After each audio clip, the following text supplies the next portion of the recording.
Payel story ব্লগে তোমাদের সবাইকে স্বাগত। আশা করি তোমরা সবাই ভালো আছো। আজকে শনিবার, প্রায় বিকেল 5টা মতো বাজে, আর একটু এগুলো পরেই সুরাট এয়ারপোর্ট। এই রাস্তাটাকে দামাস রোড বলা হয়।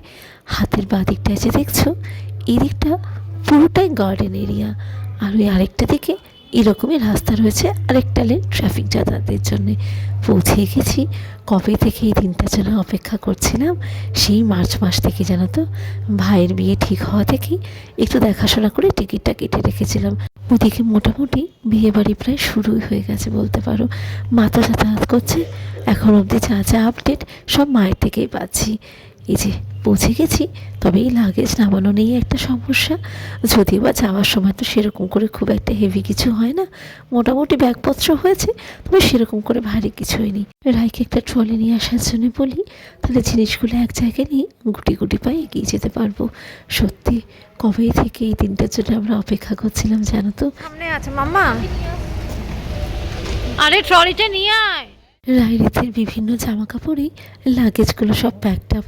সেই সঙ্গে সোয়েটার, হাতের গ্লাভস, মোজা এগুলো তো আছেই। ঠান্ডা পড়েছে শুনেছি, তবে আমরা তো কলকাতা থেকে বরযাত্রী হিসাবে সেই মেদিনীপুরে যাব, ওই জন্যই আর একটু এক্সট্রা প্রিকশন না।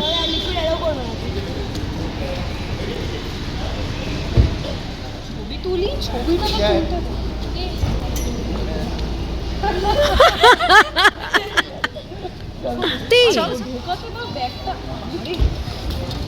সাধারণত এই ভারুচ থেকে এয়ারপোর্টে আসতে গেলে ওই প্রায় 1.5 থেকে 2.5 ঘন্টা মতো সময় লাগে, কিন্তু আজ জানো তো আমাদের প্রায় 2.5-3 ঘন্টা মতো লেগে গেছে। আসলে এয়ারপোর্টের টার্নের দিকটাতেই একটা এত বড় জ্যামে আমরা পড়ে গেছিলাম, আর এদিকে হিরক তো টেনশন করছে। তবে এটা তো ছোট এয়ারপোর্ট।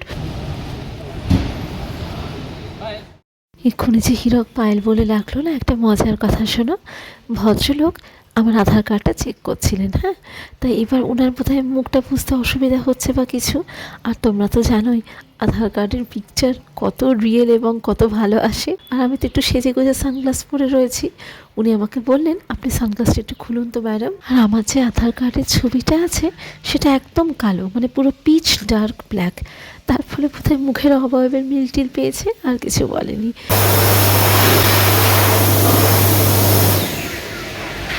হয়ে গেছে। আমাদের এই প্রথমবার দেখছি নিচে গেট নাম্বার 2-তে পড়েছে। সাধারণত উপরেই দেয়, ওখান থেকে ডাইরেক্ট এরো ব্রিজটা কানেক্ট করা থাকে, আমরা উঠে যাই। ওইদিকে রাইডের থেকে নিয়ে হিরোক একটু গেছে। কি হলো? আচ্ছা, এই পনির চিকেন স্যান্ডউইচ দিয়েছে, ভালোই হয়েছে। ডিসপ্লে বোনে আমাদের ফ্লাইটটাও দিয়ে দিয়েছে অন টাইম। যাক বাবা, এখন ভালো ভালো কলকাতায় পৌঁছে যাই। সত্যি আর যেন দর্শ হয়েছে না, রাইডের থেকে একটু তাড়া করি। আর ডিসপ্লে বোর্ডে দিয়ে দিয়েছে, মানে এক্ষুনি দেখো না বলবে লাইন ফরমেশন করতে। হিরকও শেষ মুহূর্তের মোটামুটি আপডেটগুলো একটু কলকাতায় জানিয়ে দিল। প্রায় সন্ধে 7টা মতো বাসে যায়। 7:30টায় টাইম। এই গুটি গুটি পায়ে লাইনে দাঁড়িয়েছি।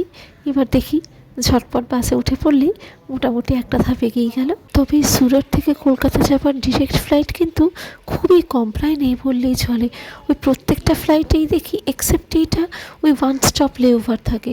তাতে আরও সময় নষ্ট হবে ভেবে আমরা জেনারেলি এই ফ্লাইটটাই অ্যাভেল করি, যদি মনে করি যে প্লেনে করে যাব। এই যে এই এরোব্রিজটা যে কানেক্ট করেছে, ওটা দিয়ে ওরা ডিরেক্ট প্লেনটায় উঠবে, আর আমরা একটু ঘুরে গিয়ে স্টেয়ার কেস দিয়ে উঠবো। এই যে একদম প্লেনের মুখের কাছেই পৌঁছে গেছি। এখানে তো ঠেলাঠেলি করার ব্যাপার নেই, কাউকে রেখে দিয়ে প্লেন উড়ে যাবে না। ইন্ডিয়ান আর্মির জ্যাকেট পরাতে ছেলেটিকে দেখলে একদম বাচ্চা ছেলে, 19-20 বছর বয়স। জানো তো, এই রিক্রুটমেন্ট হয়েছে, প্রথম পোস্টিংয়ে পড়েছে কলকাতায়। ওর বাবা ছাড়তে যাচ্ছে।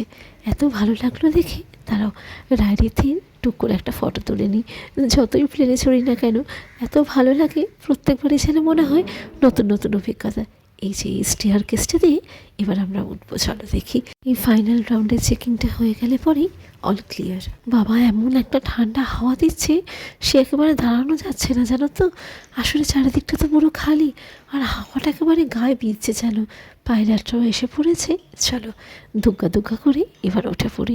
এখন দেখছি প্রায় 10-15 মিনিট মতো টাইমটা পিছিয়ে দিয়েছে, কি জানি কেন। তোমার এখানে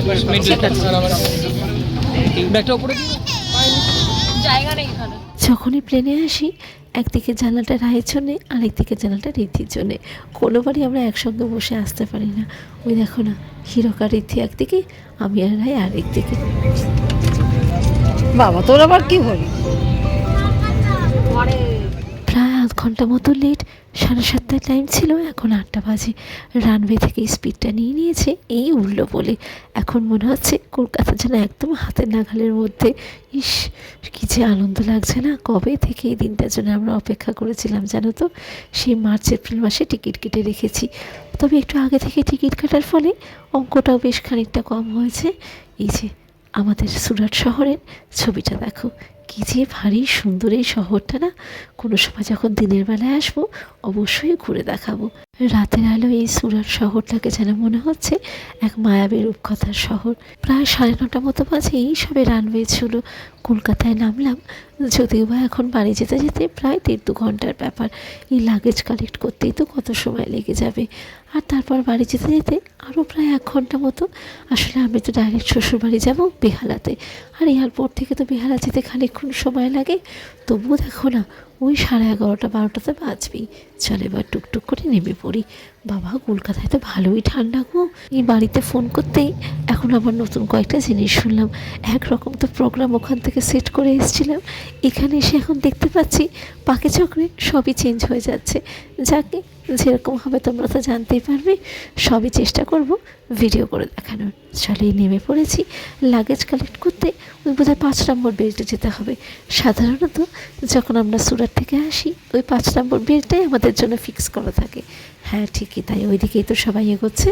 এই পেতে পেতেই দেখো না এখন কতক্ষণ সময়ের ব্যাপার। ইতিমধ্যে বলি রায়দির থেকে একটা ট্রলি নিয়ে আসতে। তবে এই ফ্লাইটের একটা রিমার্কেবল জিনিস আমি বরাবরই নোটিস করি, যখনই কলকাতায় আসে দেখি ক্রিউ মেম্বার্স থেকে আরম্ভ করে পাইলটস, প্যাসেঞ্জার্স 99% কিন্তু বাঙালি থাকে জানো তো। বা অন্যান্যরা কেউ আসলে পরেও তারা খুব ভালো বাংলা বলতে পারে। সবেমাত্র ব্যাগপত্রগুলো হাতে পেলাম যেন, প্রায় 10:30 মতো বাজে। কি সুন্দর না আমাদের বাঙালিদের ঐতিহ্যময় দুর্গাপুজো। ওইখানে দাঁড়িয়ে মনে হয় টুক করে একটা ফটো তুলে নিই, কিন্তু আর যে সময় নেই। ওইদিকে সবাই আমাদের জন্য অপেক্ষা করছে। প্রত্যেকবারই যখন কলকাতায় আসি এই এয়ারপোর্টে নেমে হিরকের প্রথম কাজ হয় উবের অ্যাপটা ডাউনলোড করে নেওয়া, না হলে পরে তো ভারী অসুবিধায় পড়তে হয় গো। ওই হিরক এখনই চেষ্টা করছে। আর আজকের ভিডিওটাও এই অবধি। সবাই ভালো থেকো, সাবধানে থেকো, আবার পরে দেখা হবে। টাটা।